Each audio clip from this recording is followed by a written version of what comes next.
નમસ્કાર દર્શક મિત્રો, હું અનિતા શાહ ગુજરાત પ્લસ ન્યૂઝમાં આપનું હાર્દિક સ્વાગત કરું છું।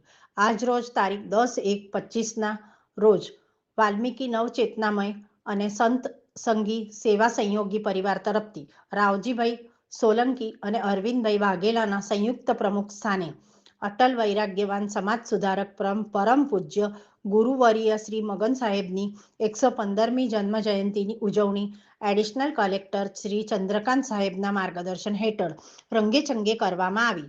આ નિમિત્તે અલકાપુરી આંબેડકર ભવન ખાતે ભજન સત્સંગનો કાર્યક્રમ યોજવામાં આવ્યો હતો। કાર્યક્રમો વડોદરા શહેર જિલ્લાના કબીર સંપ્રદાયના સંતો, મહંતો, સામાજિક કાર્યકરો પધાર્યા હતા।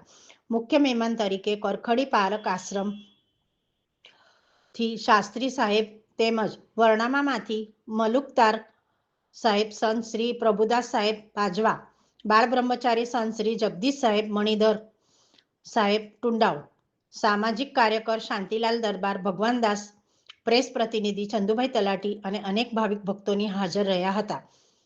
કાર્યક્રમનું સફળ સંચાલન ગુજરાતના દલિત સંગઠનના પ્રદેશ મહામંત્રી વિનોદભાઈ સોલંકી તથા હર્ષદભાઈ સોલંકી અને સંજયભાઈ સોલંકીએ કર્યું હતું। વિનોદભાઈ સોલંકીએ ઉમેર્યું હતું કે ધાર્મિક અને આધ્યાત્મિક કાર્યક્રમમાં નવયુવાન દીકરા દીકરીનો સત્સંગ સમારોહમાં સમાવેશ થાય તો ધર્મનો બહોળો પ્રચાર થાય।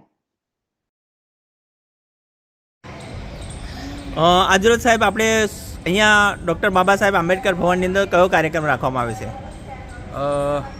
બાબા સાહેબ આંબેડકર હોલમાં આજે વિશ્વ વંદનીય સદગુરુ શ્રી મગન સાહેબની આજે 115મી જન્મજયંતિ હોય એમને ઉપલક્ષમાં દર વર્ષની જેમ આ વર્ષે પણ વાલ્મીકી નવચેતના મંચ અને સદગુરુ મગન સાહેબ ગ્રુપ આયોજિત આ સંયુક્ત પ્રોગ્રામનો આજે આ કાર્યક્રમનું આયોજન કરેલ છે।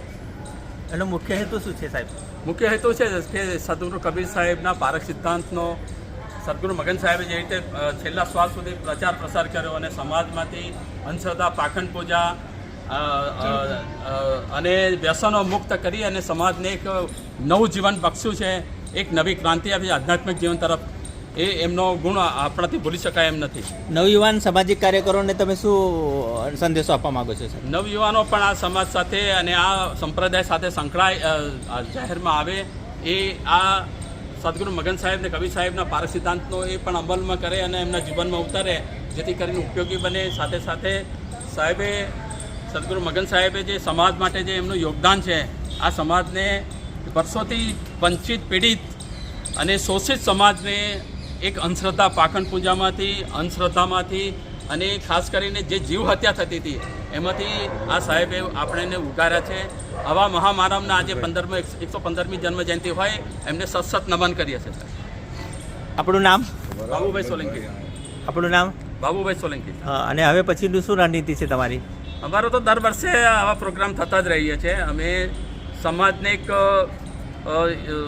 સાથે જોડવા માંગીએ છીએ કે સમાજમાં એક આધ્યાત્મિક જીવન તરફ, સામાજિક ક્ષેત્રે સમાજને એક ઉન્નતિ થાય, વિકાસ થાય અને સમાજના યુવાનો ખાસ કરીને જે કબીર સંપ્રદાય વિચારધારાને ભરેલા છે એનો બહોળો પ્રચાર થાય, એ જ હેતુ અમારો છે સાહેબ।